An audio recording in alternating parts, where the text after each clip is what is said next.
Hello, welcome welcome welcome back to my channel. So అందరు ఎలా ఉన్నారు? నేను చాలా బాగున్నాను. ఈరోజు మీకు 5 powerful tips to become a powerful women గురించి చెప్తాను. అది చెప్పిపోయే ముందర మీకు ఒక చిన్న అనౌన్స్మెంట్ ఇస్తాను. నేను విమెన్ లీడర్షిప్ కమ్యూనిటీని క్రియేట్ చేశాను. సో మార్గదర్శిని లీడర్షిప్ అవేకనింగ్ అనే ఒక ప్రోగ్రామ్ని డిజైన్ చేశాను. సో అందులో ఎవరైతే పార్టిసిపేట్ చేయాలనుకుంటున్నారో, మీ ఏదైతే ఉన్నారో వైఫే కానీ, మీ సిస్టరే కానీ, ఎవరైనా కానీ, మీ మదరే కానీ, ఈ వీడియోని వాళ్ళకి షేర్ చేయండి. విమెన్ లీడర్షిప్ కమ్యూనిటీలో జాయిన్ అవ్వాలి అంటే నా స్క్రీన్ మీద కనిపిస్తున్న నెంబర్కి ఐఎమ్ ఇంట్రెస్టెడ్ అని ఒక మెసేజ్ పెట్టండి. నేను మీకు నా అప్కమింగ్ ఏదైతే ఉంటుందో వెబినార్ లింక్ని పంపిస్తాను. సో ఇంట్రెస్టెడ్ ఉన్న వాళ్ళు ఎవరైనా కానీ జాయిన్ అవ్వండి.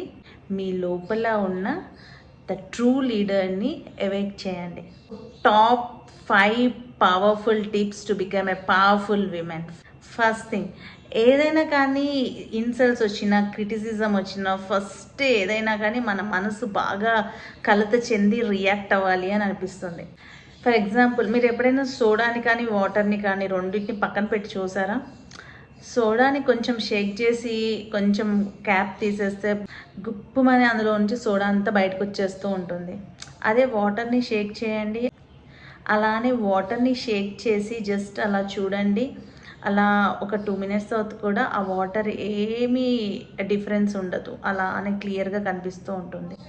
ఈ రెండింటికి డిఫరెన్స్ ఏంటి అంటే, ఇది ఏదైతే ఉంటుందో సిచ్యువేషన్స్లో రియాక్ట్ అయింది, వాటర్ అనేది రియాక్ట్ కాలేదు.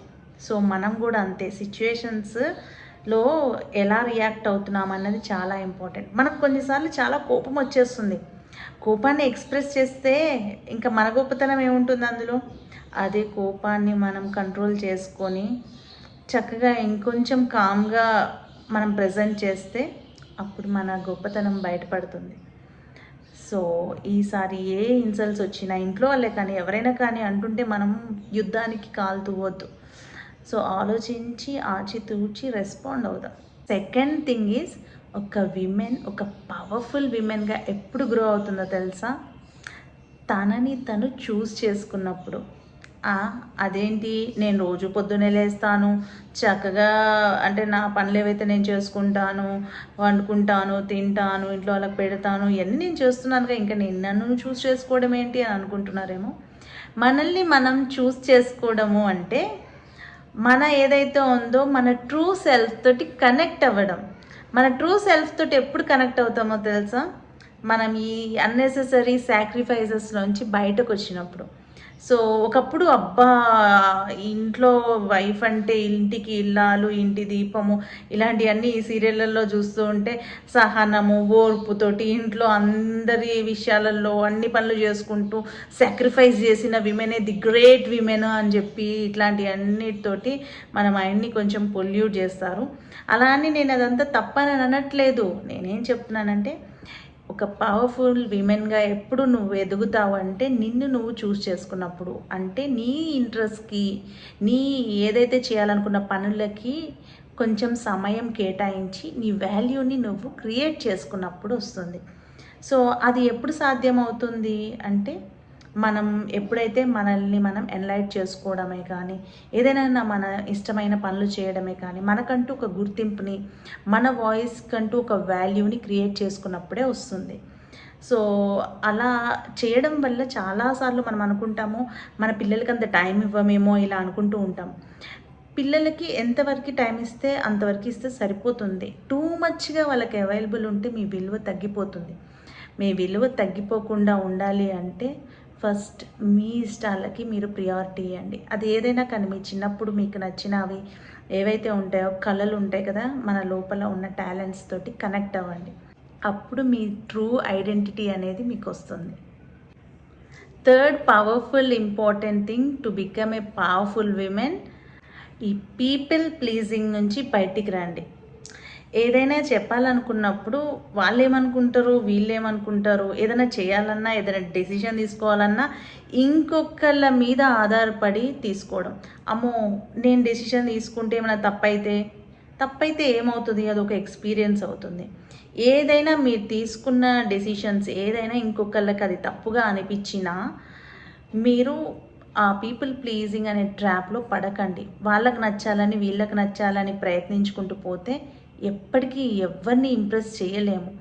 ఎందుకంటే every one has their own battles, every one has their own struggles. ఎవ్వరికి అందరూ వచ్చేసేసి స్పూన్ ఫీడ్ చేయరు. సో మీరు ఏదైతే స్ట్రగుల్ ఏదైతే ఫేస్ చేస్తారో అదొక ఎక్స్పీరియన్స్ అవుతుంది. సో వేరే వాళ్ళని ప్లీజ్ చేయాలని చెప్పి ఇంకొకళ్ళు ఏమనుకుంటారో అని చెప్పి అన్నిటికీ ఎస్ చెప్పుకుంటూ పోతే మీకు మీరు మీ సెల్ఫ్ రెస్పెక్ట్ని మీరే హర్ట్ చేసుకున్న వాళ్ళు అవుతారు. సో ఎప్పుడైనా ఏదైనా చేయాలన్నా ఫస్ట్ మీకు మీరు ప్రయారిటీ ఇవ్వండి and start saying no. No చెప్తే మిమ్మల్ని సెల్ఫిష్ అనుకుంటారేమో అని మీరు నో చెప్పకుండా ఉంటే మీ సెల్ఫ్ హర్ట్ అవుతుంది. అయినా మీరు నో చెప్తే మీరు సెల్ఫిష్ అనుకునే వాళ్ళు మీ వాళ్ళు ఎలా అవుతారు? అరే తనకేదో ప్రాబ్లం ఉందో, తన ఏదో చేయాలనుకుంటుందో, తను ఏదో చేస్తుందో, తనకు కుదరలేదేమో అని మీ గురించి ఆలోచించే వాళ్ళే మీ వాళ్ళు. సో కాబట్టి వాళ్ళని వీళ్ళని కన్విన్స్ చేయాలి, వాళ్ళని వీళ్ళని ప్లీజ్ చేయాలని మీ సెల్ఫ్ని హర్ట్ చేసుకోకండి. మీకే చేయాలనిపిస్తే అది చేయండి. So 4th important thing is, ఒక పవర్ఫుల్ విమెన్గా మీరు ఎదలాలి అంటే ఫస్ట్ ఓటమికి భయపడకూడదు. ఎస్, ఓటమిని ఒప్పుకోకూడదు. నాకు ఈ సిరివెన్నెల సీతారామ శాస్త్రి గారి ఏదైతే ఉంటుందో పాట ఒకటి నచ్చుతుంది. ఎప్పుడూ ఒప్పుకోవద్దురా ఓటమి అని ఆ లిరిక్ ఉంటుంది. సో ఓటమిని యాక్సెప్ట్ చేయకండి. అసలు ఎందుకు మనం ఓడిపోయామని ఫీల్ అవ్వాలి? ఓటమి మా లైఫ్లో ప్రతి ఒక్కళ్ళకి ఫెయిల్యూర్ అనేదే ఉండదు. ఇట్ ఈస్ జస్ట్ ప్రయత్నం ఉంటుంది. ఆ ప్రయత్నంలో మనం సరిగ్గా పర్ఫామ్ చేయలేదు అంటే మనం అది ప్రాక్టీస్ చేస్తున్నామని అర్థమే కానీ మనం ఫెయిల్ అయ్యామని అర్థం కాదు. సో ఒక పవర్ఫుల్ విమెన్ ఎప్పుడు కూడా తన ఫెయిల్యూర్స్ని చూసి భయపడదు. తన ఫెయిల్యూర్స్ని చూసి ఛాలెంజింగ్గా తీసుకుంటుంది. ఇది నేను ఈ పద్ధతిలో ట్రై చేశాను, కాలేదు, సో ఇంకొక పద్ధతిలో దీన్ని ఎట్లా ట్రై చేయాలి లేదా ఇంకేదైనా చేయాలి అనేది ఆలోచిస్తుందే కానీ అయ్యో నేను చేయలేకపోయాను అంటే నాకు టాలెంట్ లేదు, నేనంత కేపబుల్ కాదు, నాకంత పొటెన్షియల్ లేదు అని ఇలా ఫీల్ కాదు. సో మీ ప్రయత్నం ఏదైతే ఉంటుందో అది లోపం ఉంటుంది చూసారా, అదే మిమ్మల్ని ఓటమిలాగా చేస్తుంది. అదే మీరు ప్రయత్నించుకుంటూ ఒక్కొక్క స్టెప్ చేసుకుంటూ వెళ్తే అదే సక్సెస్ అవుతుంది. సో కాబట్టి never accept the failure. 5th important thing is, happy mothers create happy children. Yes, ఒక మదర్ ఎప్పుడు హ్యాపీగా ఉంటుంది తెలుసా? ఇంట్లో వాళ్ళందరి కోసం సాక్రిఫైస్ చేసినప్పుడు కాదు, తనకేంటి తన ఇష్టాలు ఏంటి అనేది ఆలోచించినప్పుడు. ఒకళ్ళ కోసం సాక్రిఫైస్ చేసాము అనే దాంట్లో గిల్ట్ ఉంటుంది, పెయిన్ ఉంటుంది, సఫరింగ్ ఉంటుంది. సో మీ పిల్లలు అదే చూస్తూ ఉంటారు, అదే లూప్లో ఉండిపోతారు. సో ఎన్వైర్మెంటల్ లెర్నింగ్ అంటారు. అంటే మన పిల్లలు మనల్ని ఒక రోల్ మోడల్గా చూసుకొని ఫీల్ అవుతారు. మీరే కనుక ఇంట్లో కూర్చొని అంటే ఎక్కువ టైం వేస్ట్ చేసుకుంటూ మీరేమైతే ఉంటుందో ఎక్కువగా కూడా బ్లేమ్ గేమ్లో ఉంటే మీ పిల్లలు అదే చూస్తూ ఉంటారు. కాబట్టి వాళ్ళు కూడా ఫ్యూచర్లో ఏదైనా చేయాలి అంటే భయపడతారు and at the same time blame గేమ్లో ఉంటారు. సో కాబట్టి ఒక హ్యాపీ మదర్ హ్యాపీ చిల్డ్రన్ని క్రియేట్ చేస్తుంది. అంటే మీ హ్యాపీనెస్ మీరు సర్చ్ చేసుకున్నప్పుడు, అంటే మీ హ్యాపీనెస్ మీరు ఎప్పుడు సర్చ్ చేసుకుంటారు? మీ సెల్ఫ్తో మీరు కనెక్ట్ అయినప్పుడు. మీ సెల్ఫ్తో మీరు కనెక్ట్ అయ్యి మీకు ఇష్టమైన పనులు ఏవైతే చేస్తూ మీరు ఎంగేజ్ చేసుకొని మిమ్మల్ని మీరు బిజీగా ఉంచుకున్నప్పుడు మీ పిల్లలు మిమ్మల్ని అబ్జర్వ్ చేస్తారు. ఓకే, ఈ సిచ్యువేషన్లో మా అమ్మ ఇలా రియాక్ట్ అయింది, ఈ సిచ్యువేషన్లో మా మదర్ ఇలా ఉంది అంటే నేను ఎట్లాంటి అండ్ ఫ్యూచర్లో అదే సిచ్యువేషన్స్ వాళ్ళు ఫేస్ చేసినప్పుడు మీరు ఏదైతే ఛాలెంజ్ని ఎట్లా సాల్వ్ చేశారనేది చూసి వాళ్ళు కూడా సాల్వ్ చేస్తారు. సో మీరు అరుస్తే వాళ్ళు కూడా ఆ సిచ్యువేషన్లో అరుస్తారు, మీరు భయపడిపోతే వాళ్ళు కూడా ఆ సిచ్యువేషన్లో భయపడతారు. లేదు మీరు ఛాలెంజెస్ని ఫేస్ చేసి ఆ ప్రాబ్లమ్ని సాల్వ్ చేస్తే వాళ్ళు కూడా ఆ ప్రాబ్లమ్ని సాల్వ్ చేస్తారు. సో మీ పిల్లల ఫ్యూచర్ మీ చేతిలోనే ఉంది. ఒక మదర్ హ్యాపీగా ఉంటే ఆ ఎంటైర్ హోమ్ కూడా హ్యాపీగా ఉంటుంది. మరి ఇంకెందుకు ఆలస్యం, ఈ వీడియోలో నేను చెప్పిన 5 పవర్ఫుల్ పాయింట్స్లో మీకు నచ్చింది ఏంటి అనేది నాకు కామెంట్ బాక్స్లో కామెంట్ చేయండి.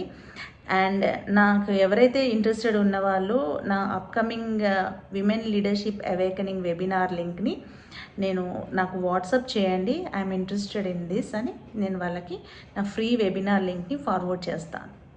Thank you for watching.